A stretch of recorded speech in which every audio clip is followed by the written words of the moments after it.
مجھے حیرت ہوتی ہے، میں سچ کہتا ہوں، میں نے کل بھی کہا تھا، میں بار بار یہ بات سوچتا ہوں، میری سمجھ میں یہ بات بالکل نہیں آتی،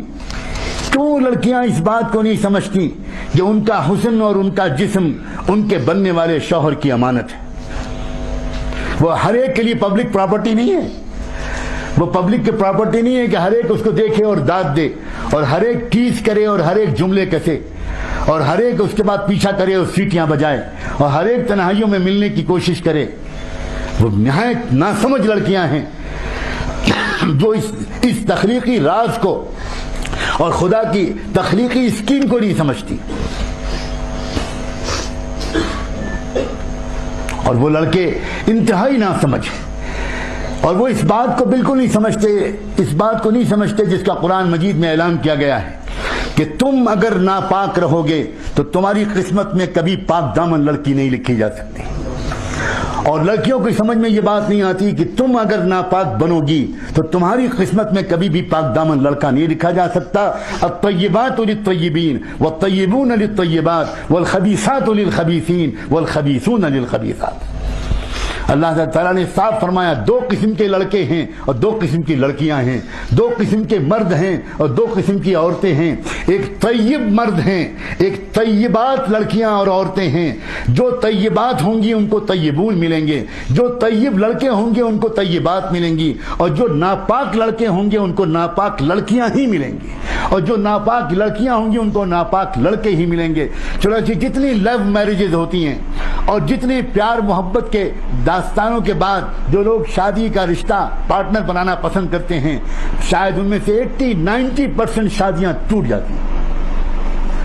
اس لیے کہ وہی شوہر جو وہی لڑکا جو کل تک اس کو گرل فرینڈ بنائے ہوئے تھا، وہ گرل فرینڈ کے بعد جب وہ بیوی بنتی ہے تو اب وہ لڑکا برداشت نہیں کرتا کہ یہ کسی اور سے بات چیت کرے، اب وہ چاہتا ہے کہ میری وفادار بیوی بن کے رہے۔ سبحان اللہ، تم نے تو خود چوز کیا تھا ایک ناپاک لڑکی کو، تم کو معلوم تھا کہ وہ لڑکی اگر شادی سے پہلے تم سے باتیں کرتی تھی تو تم کو اطمینان تھا کہ وہ صرف تم سے باتیں کرتی تھی، وہ 10 لڑکوں سے اور باتیں نہیں کرتی تھی۔ جب اس کی بگڑی ہوئی عادتیں ہیں کہ وہ 10 مردوں سے افیئر رکھے گی تو شادی کے بعد بھی وہ صرف تمہارے اوپر قناعت نہیں کرے گی، وہ اپنے پچھلے اور نئے دوستوں کے ساتھ اپنے تعلقات کو برقرار رکھے گی اور اس کی وجہ سے گھروں میں جھگڑا ہو۔ اسلام بڑا دین فطرت ہے، اسلام بڑا خوبصورت ہے، اسلام سائنٹیفک ہے، اسلام نیچرل ہے، اسلام محمد رسول اللہ صلی اللہ علیہ وسلم جو دین لے کر آئے وہ پورا دین اور پوری شریعت یقین مانو میرے اور آپ کے مسائل کا حسین ترین حل ہے۔ اپنی نگاہوں کو کنٹرول کرو، اپنی آنکھوں کو قابو میں کرو، کان اور آنکھوں کو قابو میں اگر کیا نا تو تیسرا جو آرگن خدا نے ذکر کیا ہے ان السمع والبصر والفؤاد، دل۔ اب مسئلہ ہے دل کا، اب باری ہے دل کی۔ جس کسی نے اپنے کان کو بھی بچا لیا اور اپنی آنکھوں کو بچا لیا گویا اس نے اپنے دل کو بچا لیا، اور جس نے اپنے دل کو بچا لیا، اپنے غلط خیالات سے دل کو بچا لیا، اس نے دراصل اپنی زندگی کو غلط اعمال سے بچا لیا، اس نے اپنے آپ کو گناہوں سے بچا لیا، اس نے اپنی زندگی کو برباد ہونے سے بچا لیا،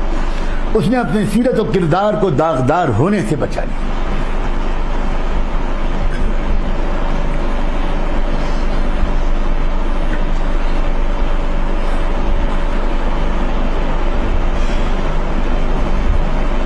یہ سن کر بہت خوشی ہوتی ہے کہ اللہ کا شکر ہے کہ باوجود اس کے کہ بہت ماحول کو خراب کرنے کی ڈیلیبریٹ کوششیں کی جا رہی ہیں اور نادانی میں بھی بہت سی غلطیاں ہو رہی ہیں،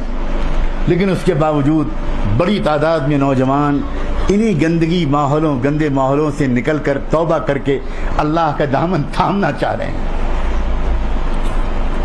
بچنا چاہ رہے ہیں ان ماحول کی گندگیوں سے۔ عزیزو، اپنے کندھوں پر ایک ذمہ داری لو، نہ صرف یہ کہ خود بچو گے بلکہ اپنے دوستوں کو بچاؤ گے، اپنے ماحول کو ایک رنگ میں رنگو، اپنی پڑھائی میں بھی ایکسلنٹ اسٹینڈرڈ کو اچیو کرو۔ اکثر یہ بھی غلطی ہوتی ہے کہ جو نوجوان دین کی طرف آنے لگتے ہیں وہ اپنی اکیڈمکس میں اور اپنی اسٹڈیز میں بہت ڈھیلا پن لے آتے ہیں. یہ اسلام کو بدنام کرنے والا بہت بڑا جرم ہے, بہت بڑا جرم ہے. ہمیں یقین مانو جس طرح علماء کی ضرورت ہے, جس طرح مسجدوں اور مدرسوں کو آباد رکھنے والے لوگوں کی ضرورت ہے, ویسے ہی ہم کو ہزاروں بلکہ لاکھوں کی تعداد میں ایسے پروفیشنلز کی ضرورت ہے جو اپنے پروفیشنز میں بھی ایکسیلنٹ مارک اچیو کریں, ایکسیلنٹ اسٹینڈرڈ اچیو کریں, اور ساتھ ساتھ ان کے اندر تقویٰ ہو. یہ غلطی نہ ہونے پائے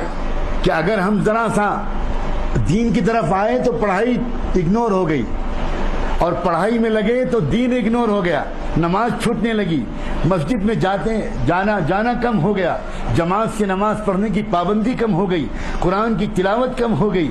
درود شریف پڑھنے کا اہتمام کم ہو گیا, اللہ والوں کے پاس جانا کم ہو گیا, بزرگوں کی خدمت میں حاضری کم ہو گئی. یہ غلطی مت کرو. زمانے کو جو بدل پائیں گے لوگ, وہ بدل پائیں گے, وہ نوجوان, وہ لوگ بدل پائیں گے جن کے اندر دونوں چیزیں ہوں گی, جن کے اندر ویلیوز بھی ہوں گے اور جن کے اندر پروفیشنلزم بھی ہوگا. اپنے اپنے میدان کا جو بھی آپ نے اپنے لیے میدان چنا ہو, اس میدان میں اچھے سے اچھے نمبروں سے پاس ہو, اور صرف پاس مت ہو